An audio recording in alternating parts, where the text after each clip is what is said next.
परत आता कोणी कर म्हणलं ना की हाताने खात जाऊ नको, चमच्यानी खा, ते दिसताना चांगलं नाही दिसत, याद राखा बिर्याणी हाताने खाल्ली असते. मगरपट्ट्याच्या शेजारी लटपट बिर्याणी खायला आलोय.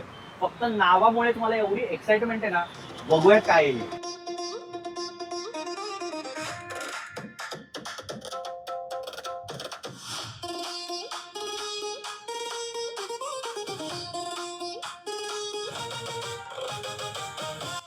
फायनली साऊथ इंडियन बिर्याणी आली आहे 1 प्लेट बिर्याणीवर. लटपट बिर्याणी, नावच खतरनाक आहे. वास तुफान, असा मसालेदार वास नाही आहे.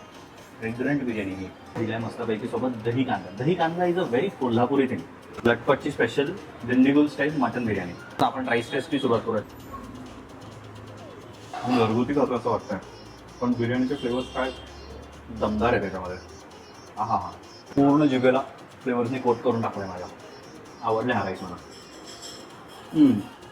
त्यांचा जो राईस आहे थोडा एकमेकांना चिकटतो सुद्धा, पण थोडा वेगळा पण राहतो.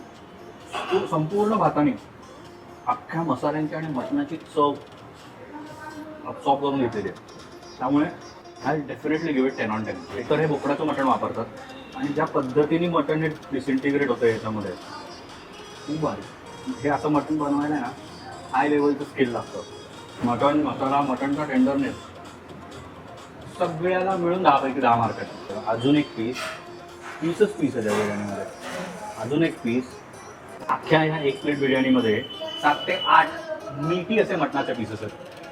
हाडं आहेत ती पण नल्ली आहे आणि नल्लीमध्ये मिळते बोन मॅरो. कुरकुरीत कांदा, दही कांदा, विषय एंड. ओव्हरऑल खूप कमी तेलकट, खूप कमी मसालेदार, तरीसुद्धा ते ओवळा फ्लेवर आहे. कोथिंबीर, लसूण, आलं, या सगळ्याचे फ्लेवर्स खूप छान पद्धतीने येतात. So this is one biryani that doesn't really rely a lot on onions. Meat to rice ratio 9 out of 10 देऊया. ही आहे लटपट बिर्याणी मगरपट्ट्याच्या शेजारी. पुढच्या वेळेस बिर्याणी खायला कुठे जाऊ मला प्लीज सुचवा. ठिकाणं आता कमी पडायला लागली आहेत. व्हरायटी पाहिजे आपल्याला, व्हरायटी.